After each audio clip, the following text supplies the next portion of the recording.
بہت ساری قرآن پاک کی صورتوں میں قیامت کا ذکر ہے، مگر بہت ہی مختصر اور جامع اگر میں کہوں تو سورہ قاریہ میں جس طرح ڈیفائن کیا گیا کہ وہ ایسا دن ہوگا کہ جس دن پہاڑ روئی کے گالے کی طرح اڑ رہے ہوں گے، لوگ پھیلے پتنگوں کی طرح بھاگ رہے ہوں گے۔ یوم یکون الناس کالفراش المبثوث وتکون الجبال کالعہن المنفوش۔ اور اس کیفیت میں، یعنی پہلے قرآن نے سینیریو بیان کیا کہ معاملہ کیا ہوگا، خوف کتنا ہوگا، پھر اعمال کی بات کی کہ اعمال تولے جائیں گے۔ تو اب سٹیپ بائی سٹیپ سوچے، پھر پلسرات سے گزرنا، تو اب اتنی ساری پرابلمز ہیں، سولوشن کیا ہے؟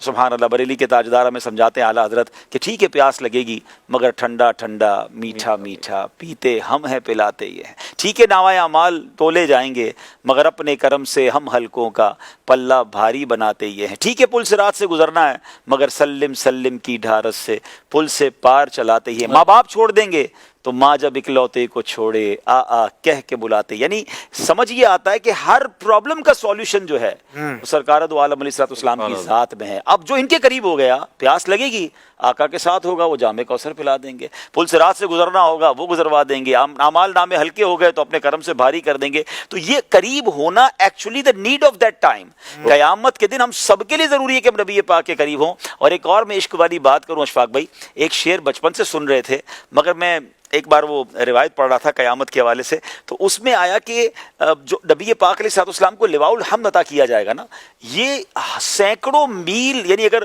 گھڑ سوار گھوڑا دوڑاتا رہے تو سینکڑوں میل جتنا فاصلہ طے کرے گا، یہ اتنا بڑا پرچم ہوگا۔ اچھا اب اتنا بڑا پرچم ہوگا تو میں پھر سوچنے لگا کہ مینا کے اندر جو گئے حج پر گئے ان کو پتا ہے کہ وہاں جب لاکھوں لوگ ہوتے ہیں نا تو ان کو اپنا خیمہ تلاش کرنے کے لیے اوپر ایک بڑا سا بلون لگا دیا جاتا ہے، بڑا سا پرچم لگا دیا جو دور سے بتاتا ہے کہ یہ ہمارا خیمہ ہے۔ تو یہ تو 25 لاکھ لوگوں کے لیے حال یہ ہو جاتا ہے، وہاں تو اربوں 8 ارب لوگ تو ابھی ہیں، دنیا میں اربوں خربوں لوگ آئیں گے، سارے وہاں ہوں گے۔ تو what is the way to find رسول پاک علیہ السلام؟ ہم پتہ نہیں کس کونے میں ہوں گے، تو کہاں سے ڈھونڈیں گے؟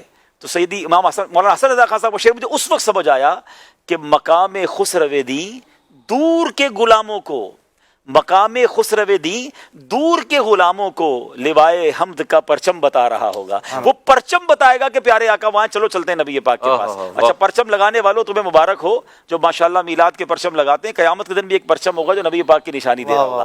اب پیارے آقا کے قریب ہونا کتنا ضروری ہے پہلے یہ سمجھ لیں، اور اب آتے ہیں کہ سبحان اللہ خود نبی پاک علیہ السلام فارمولہ دے رہے ہیں، کیونکہ یہ بات طے ہے کہ جب ہزاروں کا مجمع ایک بندے سے ملنا چاہے تو کوائٹ امپاسبل ہو جاتا ہے۔ تو جب اربوں لوگ ہوں تو کون قریب ہوگا؟ تو قریب وہی کرے گا جس کو قریب کرنے والے قریب کریں گے۔ تو انہوں نے گیٹ پاس دے دیا ہے کہ حدیث پاک کا مضمون ہے کہ جس نے دنیا میں مجھ پر سب سے زیادہ درود پاک پڑھے ہوں گے وہ مجھے قیامت کی سب سے زیادہ میرے نزدیک وہ ہوگا۔